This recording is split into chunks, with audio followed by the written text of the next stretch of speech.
My parents forgot my birthday for the fourth time in a war, but gave my sister a car for her. So I cut them off, and their reaction was insane. Hello. Thank you for your continuous support. This means a lot to us. If you enjoy the stories we share, kindly subscribe to this channel. It will be great if you can leave a comment on which city you are watching from. We might just give you a shout out in our next story. Today's special shout out goes to Paul Marson from Ohio. We are glad you enjoy our stories. Now let's dive into the details of today's story. I turned 25 on a Tuesday, and nobody cared. No call, no text, not even a half-hearted happy birthday from the checkout guy at the gas station where I grabbed my coffee. I sat in my cramped apartment, the one I'd been renting since college, staring at my phone like some idiot waiting for a miracle. It didn't come. Instead, around 8 p.m., my thumb slipped, and I opened Instagram. Big mistake. There was Sophie, my little sister, grinning next to a cherry-red Toyota, a bow slapped on the hood like it was Christmas. Best 21st ever, she captioned it. My parents flanked her, Mom beaming, Dad tossing her the keys. A party. Balloons. Cake. The works. For her. For me? Nothing. Fourth year in a row they'd forgotten. I scrolled back, my gut twisting. Sophie's post already had 200 likes, cousins and uncles chiming in with heart emojis and proud of you comments. I wasn't even tagged. Not invited. Just erased. I tossed the phone onto the couch and paced the room, my boots thudding against the cheap laminate floor. It wasn't about the car. I didn't need a damn car. It was about them. Mom, with her endless excuses. Oh, Michael, you're so independent. Dad, grunting over his beer. Sophie's the one who needs us. And me, the fool who kept waiting for them to see me. I flashed back to when I was 12, fixing the lawnmower Dad broke because Sophie needed him to drive her to a friend's. Or 16, when I aced my finals, and they didn't notice because Sophie got a C and they threw her a pizza party for trying hard. Last year, my 24th, I called Mom to hint at it. Big day tomorrow, huh? And she laughed, said, oh, right, Sophie's dance recital's coming up. I'd hung up and punched a hole in my drywall. Still hadn't fixed it. That night, sitting there with Sophie's smug face glowing on my screen, something snapped. Not loud, not dramatic, just a quiet click in my head. I was done. Done waiting. Done hoping. I grabbed my phone, blocked Mom's number first, her voice already echoing in my skull, whining about how busy they were. Then Dad's. Then Sophie's. My finger hovered over the delete contact button for her, but I didn't need the temptation to check back. Blocked was enough. Next morning, I called my boss at the garage, some buddy of Dad's who paid me peanuts to fix transmissions, and quit. You sure, Mikey? He'd grumbled. Your old man won't like this. I told him I didn't care what Dad liked, and hung up. By noon, I'd found a studio apartment across town on some sketchy rental site. Cheap, bear mine. I packed my stuff in 2 duffels, clothes, my toolbox, a couple books I never read. The last thing I grabbed was an old Polaroid from the dresser. Me and Sophie, maybe 10 and 6, grinning on a swing set. Mom had taken it. Dad was probably off somewhere ignoring us. I stared at it, my jaw tight, then chucked it into the box with the rest of my junk. Enough, I muttered, and hauled everything to my truck. The new place was a dump, peeling paint, a mattress that creaked like it was haunted, but it was freedom. I dropped my bags, sat on the floor, and let the silence sink in. No Mom nagging me to call. No Dad barking about how I should step up for Sophie. No Sophie giggling through the walls about her latest drama. Just me. For a second, I almost unblocked them. Habit, maybe, or some dumb flicker of guilt. But then I remembered the car. The bow. The party I wasn't worth inviting to. I locked my phone and shoved it in my pocket. That first night, I lay on the mattress, staring at the ceiling.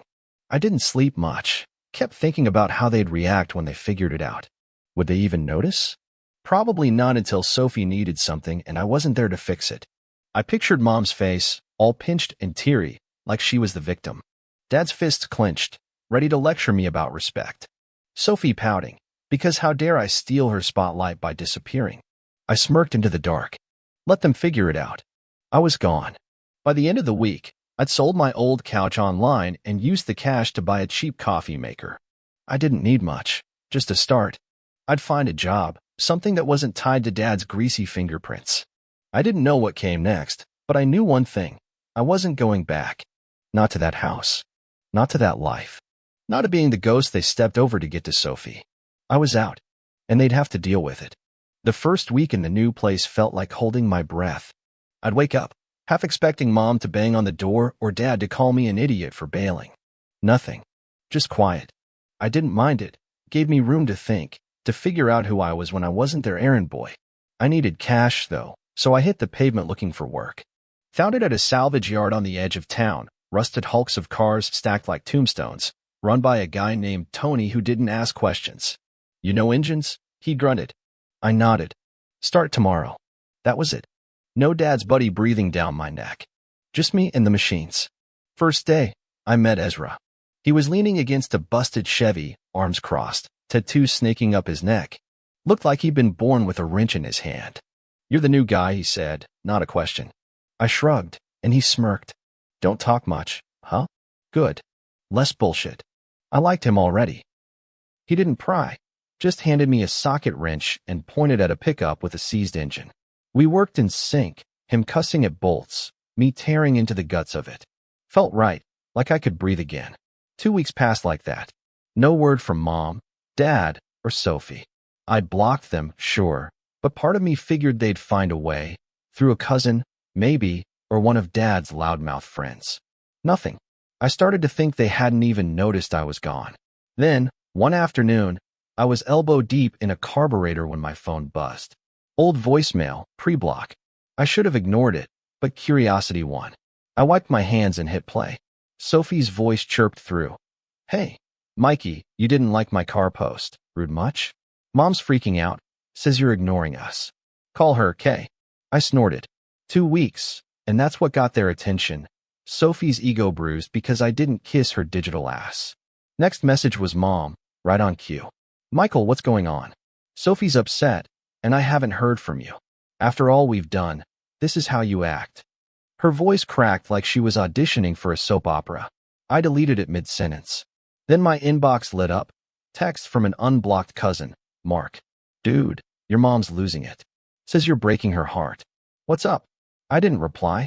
Let her lose it. Dad's turn came later. Mark forwarded me a rant. That kid's ungrateful. Always has been. Tell him to get his head straight. I laughed, bitter. Ungrateful for what? Fixing their crap while they threw Sophie parades? By night, it spread. Sophie posted a TikTok, her in the Toyota, pouting, caption, when your own family turns on you. Comments piled up. Stay strong, girl. Who'd do that to you? She didn't name me, but she didn't have to. Aunt Linda called me next, voice all syrupy. Michael, your parents are worried. Family's family, you know. I hung up. They weren't worried. They were pissed I'd stopped playing my part. I tossed the phone on my mattress and stared at the ceiling, chest tight. I'd wanted them to notice, hadn't I? Now they had, and it was all about them. Next day at the yard, I was off, dropped a wrench twice, snapped at Tony when he asked about a fender. Ezra noticed. He leaned over the pickup's hood, eyes sharp. You're wound tight, man. Spill it. I didn't want to, but it came out anyway. Sophie's car, the forgotten birthdays, the guilt trips. He listened, didn't flinch. Sounds like my old man, he said when I finished. Cut him off years ago. Best thing I ever did. I blinked. You don't miss him? He shrugged. Not the version who made me feel like shit. That stuck with me. He jerked his head toward a corner of the yard. Come on. I followed him to a heap of twisted metal, a motorcycle, frame bent, tires flat. Been meaning to rebuild this. You in? I hesitated, then nodded. We hauled it to the shop, and for the next few hours, it was just us and the bike, stripping bolts, prying off rust. My hands moved like they knew what to do, and the knot in my gut loosened. Escape plan. I muttered, half to myself. Ezra grinned. Damn right. That night, alone again, I felt it, the weight of their silence turning into noise. They'd noticed I was gone, but not because they missed me. Because I'd stopped being useful. Mom's fake tears, Dad's bluster, Sophie's little show, it was all the same gang. I wasn't playing anymore. I grabbed a beer from the mini fridge, cracked it open, and sat by the window. The motorcycle flashed in my head, something mine, something real. They could scream all they wanted. I wasn't coming back. 3 weeks into the new gig, I started to feel solid. The salvage yard was my turf now, grease under my nails, the hum of engines in my ears. Ezra and I had the motorcycle half torn apart, its guts spread across a workbench like a puzzle we'd cracked together. I'd even named it in my head, the Unseen, because it was beat up and ignored, just like me. That Friday, I was tightening a bolt on a customer's radiator when Tony yelled across the lot, "Mike, you got visitors." I froze. No one knew I worked here. Unless I straightened up, wiping my hands on a rag, and there she was, Mom, marching through the yard like she owned it. Her mascara was already streaking, a performance ready to roll. Dad trailed her, face red, fist balled up. And Sophie, goddamn Sophie, hovered behind them, phone out, filming like this was her next viral hit. My stomach dropped. "Michael," Mom wailed, loud enough to turn heads. "How could you do this to us?" Customers gawked from the pickup line. Tony raised an eyebrow but stayed put. I wanted to bolt, but my boots wouldn't move. "Do what?" I said, keeping my voice flat. She flung her arms out. "Disappear. Ignore us. Sophie's devastated, and your father's beside himself." Dad snorted, stepping closer. "You think you can just walk out, boy? After everything?" I almost laughed. "Everything? Like what? Leaving me to fend for myself while they polish Sophie's halo?" I glanced at her. She smirked, angling her phone for the best shot. That's when I saw red. "Everything?" I snapped, stepping forward. "You mean like forgetting my birthday for years straight? Or missing my graduation because Sophie had a dance rehearsal? Or how about that car?" I jabbed a finger at her Toyota, parked crooked by the gate. "You threw a party for, while I got nothing." Mom gasped, clutching her chest like I'd stabbed her. "That's not fair, Michael. We've always what?" I cut her off. "Ignored me?" "Yeah, I noticed." Dad lunged in, voice booming. "Watch your tone. We raised you, fed you, and forgot me." I shot back. Every time Sophie whined, I was the one picking up the pieces. "Her bike broke? I fixed it. Your sink clogged? I crawled under it. And you," I turned to Mom, "you'd pat her head and tell me I was fine." I wasn't fine. My voice cracked, and I hated it, but I couldn't stop. I was invisible. "And you didn't care until I stopped being your damn handyman." Sophie giggled, actually giggled, and I lost it. "What's so funny?" I barked. She shrugged, still filming. "You're just mad you didn't get a car." That was it. I wheeled on her. "I don't want your stupid car. I wanted a family who gave a damn. You got the keys, the party, the love, and I got a hole in my wall from waiting for you all to remember me." The yard went quiet. Even the air felt heavy. Mom sobbed harder, Dad glared, but Sophie just zoomed in, like I was her reality TV star. Ezra appeared then, stepping between us, wrench in hand. "Back off," he told Dad, calm but firm. "He's working." Dad puffed up, but Tony hollered, "Take it outside, folks." Mom grabbed my arm, pleading, "Michael, come home. We're a family." I yanked free. "You don't get to cry now," I said, low and cold. "You didn't even know I was gone till Sophie threw a fit. I'm done." I turned away, chest heaving, and walked back to the shop. Sophie called after me, "This is going online." I didn't look back. Inside, I grabbed a hammer and started smashing a dented fender over and over, metal screaming under my swings. Ezra leaned in the doorway, watching. "Feel better?" he asked when I stopped, panting. "No," I muttered. He nodded, like he got it. "They're assholes." "But you said it." "That's something." I dropped the hammer, hand shaking. He was right. I'd finally said it. All of it. And it hurt like hell. That night, I couldn't sit still. Sophie's video hit the internet. I knew it without checking. I stayed off my phone, but the buzz in my head wouldn't quit. I went back to the yard after hours, alone, and worked on the motorcycle. Pulled the chain, scrubbed rust off the frame. My fingers moved fast, steadying me. I didn't know what came next. Mom's tears, Dad's threats, Sophie's followers picking me apart. But I'd cracked the silence wide open. They'd heard me, and I wasn't sure if that was victory or just more noise. Before I left, I traced the bike's bent handlebars with my thumb. The Unseen. It fit. I'd make it run again, make it mine. And they could scream all they wanted. I wasn't theirs anymore. The day after the yard showdown, I woke up to a phone that wouldn't stop buzzing. Texts, voicemails, notifications, Sophie's video had hit like a grenade. I didn't open it, but I didn't have to. Mark, my cousin, forwarded a link with a dude, you okay? I ignored him. Aunt Linda left a message, all soft and preachy. Michael, I saw the video. You need to forgive them. They're hurting too. Hurting? I laughed out loud, alone in my studio, the sound bouncing off the bare walls. They weren't hurting. They were mad I'd called them out in front of an audience. I went to work anyway, needing the noise of the yard to drown out my head. Tony gave me a nod. No questions. I didn't care as long as I fixed cars. Ezra was already there, tinkering with a busted alternator. He glanced up. You're famous.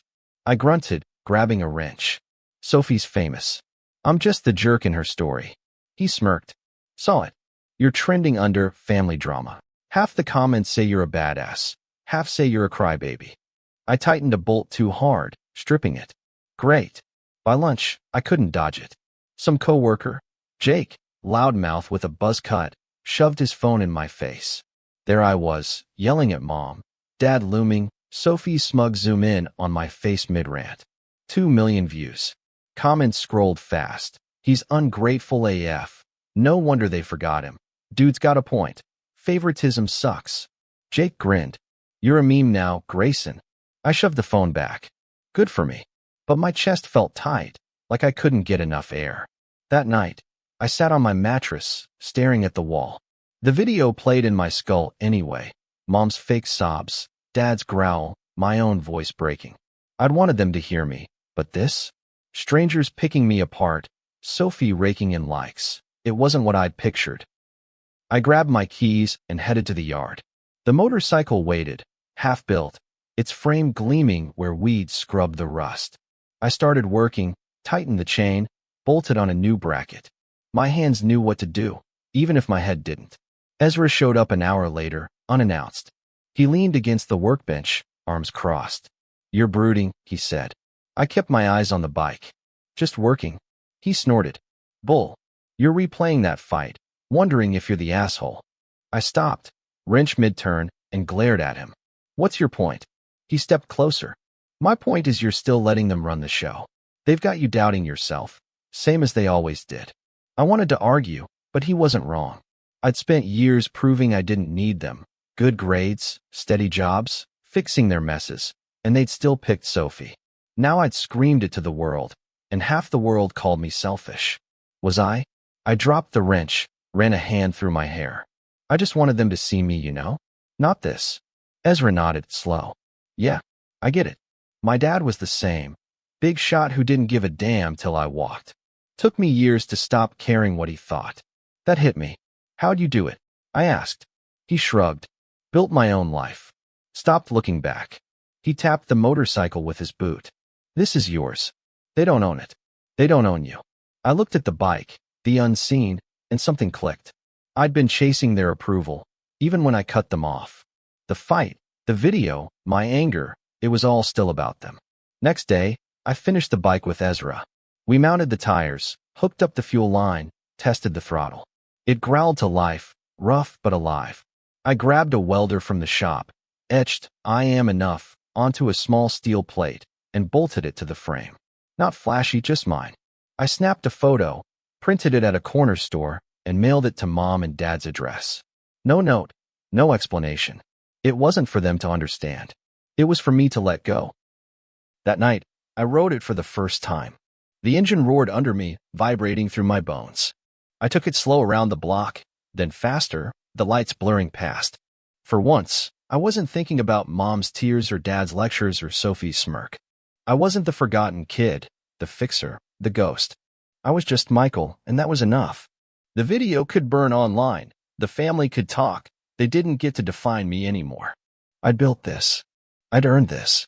And I wasn't looking back. I packed light the day I left. 2 duffels, same ones I'd hauled to the studio, stuffed with clothes, my toolbox, and a couple protein bars I'd grabbed from the gas station.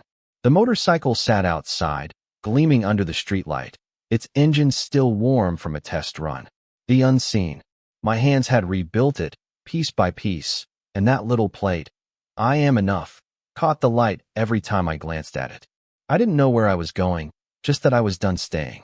The yard job was solid, but I'd told Tony I was out. He'd grunted, "Good luck, kid," and that was that. Ezra met me at the shop before I rolled. He leaned against the gate, arms crossed. That smirk of his sharper than ever. "You're really doing it," he said. I nodded, strapping the bags to the bike. "Yeah, need a change." He didn't ask where or why, just tossed me a spare wrench from his pocket. "For the road. Don't break down on me." I caught it, grinning. "Thanks, man. For everything." He shrugged. "Keep in touch. Or don't. Just don't crash that thing." We shook hands, firm, and I knew I'd miss him. He'd been the first person in years who didn't make me feel like I had to prove something. I swung my leg over the seat, fired up the engine. It snarled to life, louder than ever, and I felt it rumble through me. My bones, my chest, my head. The yard faded behind me as I pulled onto the street, tires humming against asphalt. I didn't have a map, didn't need one. West, maybe, or south, somewhere new. The buzz of my phone had died down since the video peaked. Last I checked, Sophie was still milking it, posting teary healing journey updates. I hadn't looked in days. Didn't care. An hour out, I passed close to the old house, close enough to see it if I wanted. I slowed, just for a second, picturing it. Mom in the kitchen, probably clutching that photo I'd mailed, turning it into her next sob story. Dad in the garage, grumbling about how I'd lost my way. Sophie in her room, posing with that damn car for her followers. The photo had landed a week ago. I'd tracked the delivery, saw it marked received. No call, no text, nothing. I'd half expected Mom to show up again, tears and all, but maybe they'd finally got the hint. Or maybe they just didn't know what to say. Either way, it was over. I didn't stop. Gunned the throttle instead, let the engine roar drown out the what-ifs. The road stretched ahead, a black ribbon cutting through the night, and I leaned into it. Wind hit my face, sharp and fast, tugging at my jacket. For the first time in years, I wasn't carrying their weight. Mom's guilt, Dad's temper, Sophie's spotlight. It was just me and the bike, the hum of freedom in my ears. I grinned, couldn't help it. Felt like I'd busted out of a cage I didn't even know I'd been locked in.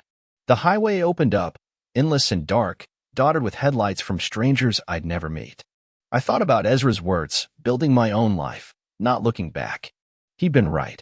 The motorcycle wasn't just metal and bolts. It was proof I could make something real, something mine. I'd spent so long waiting for them to see me, to care, that I'd missed the bigger truth. I didn't need them to. I'd built this. I'd walked away. And I was still standing. A sign flashed by some town I'd never heard of, 20 miles out. I didn't know if I'd stop there or keep going. Didn't matter.